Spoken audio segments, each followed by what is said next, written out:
आदरणीय प्रधानमंत्री जी, उत्तर प्रदेश के आदरणीय मुख्यमंत्री जी, आदरणीय राज्यपाल महोदया,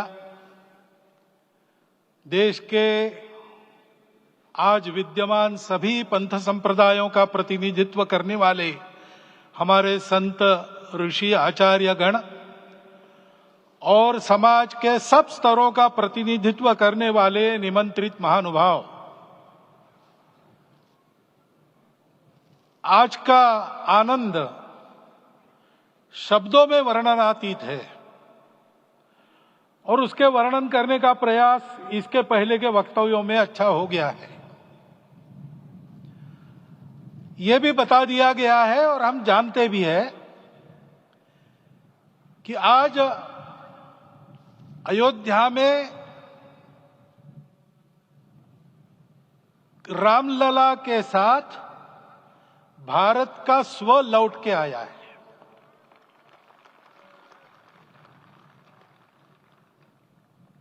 और संपूर्ण विश्व को त्रासदी से राहत देने वाला एक नया भारत खड़ा होके रहेगा, इसका प्रतीक आज का कार्यक्रम बन गया है। ऐसे समय में आपके उत्साह का, आपके आनंद का वर्णन कोई नहीं कर सकता। हम यहां पर अनुभव कर रहे, पूर्ण देश में यही वातावरण है। छोटे छोटे मंदिर के सामने दूरदर्शन पर इस कार्यक्रम को सुनने वाले हमारे समाज के करोड़ों बंधु, वहां पहुंच न पाए ऐसे घर घर के हमारे नागरिक सज्जन, माता भगिनी, सब भाव विभोर है, सब में आनंद है, सब में उत्साह है। और ऐसे समय में जोश की बातों में थोड़ी सी होश की बात करने का काम मुझे ही दिया जाता है। आज हमने सुना कि इस प्राण प्रतिष्ठा महोत्सव में पधारने के पूर्व प्रधानमंत्री जी ने कठोर व्रत रखा। जितना कठोर व्रत रखने को कहा था, उससे कई गुना अधिक कठोर व्रताचरण उन्होंने किया। मेरे पुराना उनसे परिचय है, मैं जानता हूं वो तपस्वी है ही, परंतु वो अकेले तप कर रहे हैं, हम क्या करेंगे। अयोध्या में रामलला आए, अयोध्या से बाहर क्यों गए थे? रामायण में क्यों गए थे बाहर? तो अयोध्या में कलह हुआ।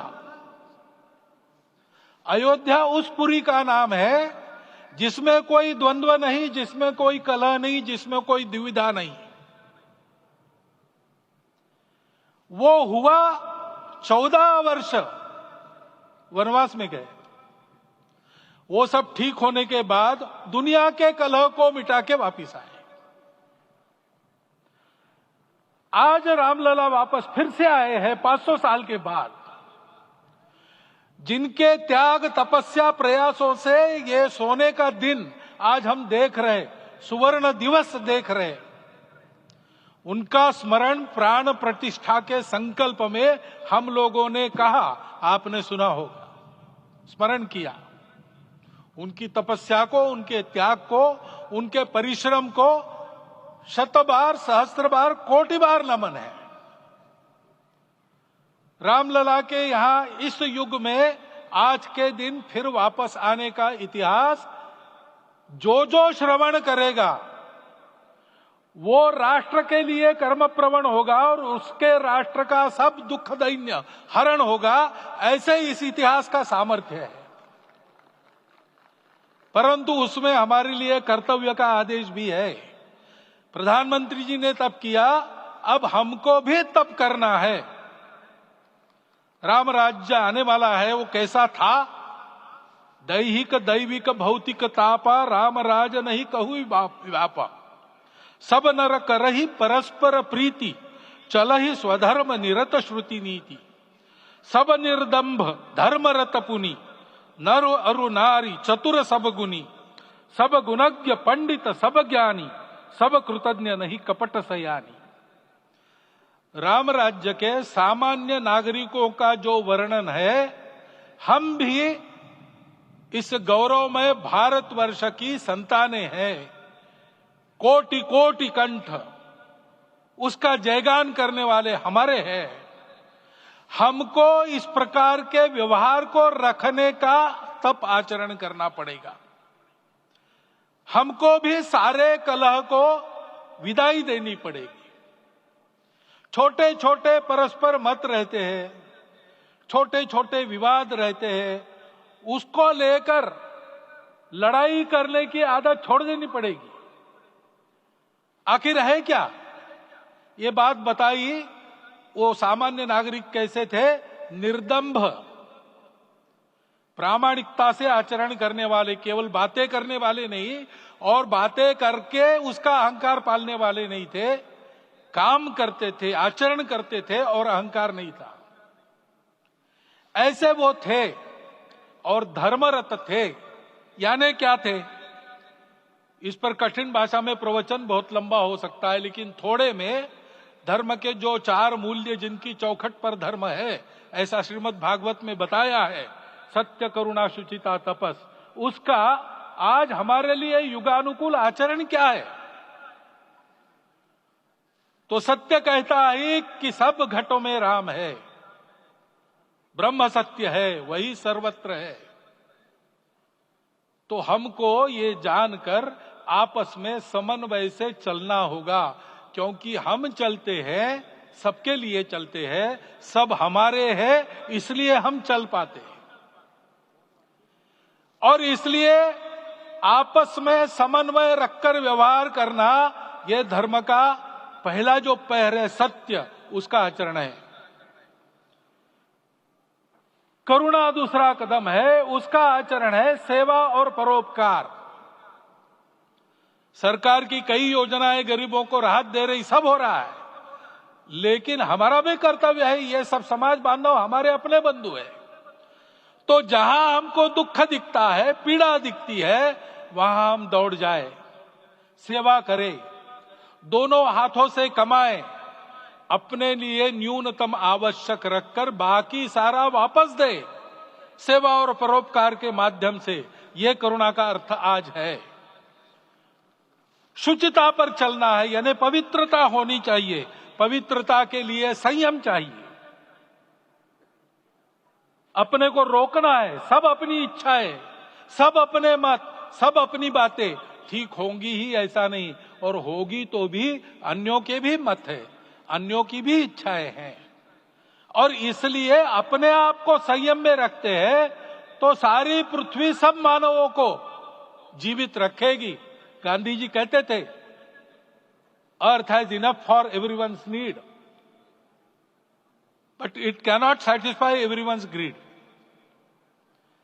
तो लोभ नहीं करना, संयम में रहना और अनुशासन का पालन करना, अपने जीवन में अनुशासित रहना,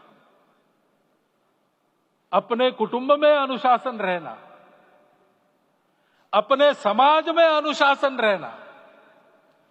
सामाजिक जीवन में नागरिक अनुशासन का पालन करना। भगिनी निवेदिता कहती थी कि स्वतंत्र देश में नागरिक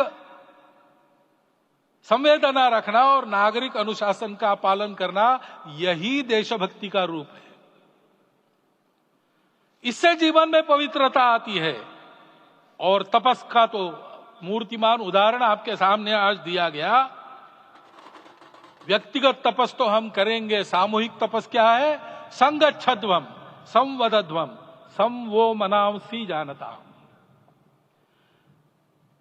हम साथ चलेंगे, बोलेंगे आपस में, उसमें से एक सहमति का संवाद निकालेंगे, एक ही भाषा बोलेंगे, वो वाणी मन वचन कर्म समन्वित होगा और मिलके चलेंगे, अपने देश को विश्व गुरु बनाएंगे। ये तपस हम सबको करना है। 500 वर्षों तक अनेक पीढ़ियों ने लगकर परिश्रम करके, प्राणों का बलिदान देके, खून पसीना बहाकर आज ये आनंद का दिन सारे राष्ट्र को उपलब्ध करा दिया। उन सब के प्रति हमारे मन में कृतज्ञता है। मैं यहां बैठता हूं तो मेरे मन में विचार आता है कि मुझे बिठाया, मैंने क्या किया? वो तो जो उन्होंने किया उसका प्रतिनिधि भी मुझे बनाया गया है। उस प्रतिनिधि के नाते मैं ये अवदान स्वीकार करता हूं और उन्हीं को अर्पण करता हूं। परंतु उनका ये व्रत हमको आगे लेके जाना है। जिस धर्म स्थापना विश्व में करने के लिए राम का अवतार हुआ था, उस धर्म स्थापना को अनुकूल स्थिति अपने आचरण में, अपने देश में उत्पन्न करना, यह अपना कर्तव्य बनता है। रामलला आए हैं हमारे मन को आह्लादित करने के लिए, उत्साही करने के लिए, प्रेरणा देने के लिए, साथ साथ इस कर्तव्य की याद दिलाकर उसमें कृति प्रवण करने के लिए आए हैं। उनका आदेश सर पे लेके हम यहां से जाए। सब लोग तो यहां आ नहीं सके, लेकिन वो सुन रहे, देख रहे। अभी इसी क्षण से इस व्रत का पालन हम करेंगे तो मंदिर निर्माण पूरे होते होते विश्व गुरु भारत का निर्माण भी पूरा हो जाएगा। इतनी क्षमता हम सबकी है। इसका मैं एक बार स्मरण देता हूं, आप सबको धन्यवाद देता हूं और मेरे 4 शब्द समाप्त करता हूं।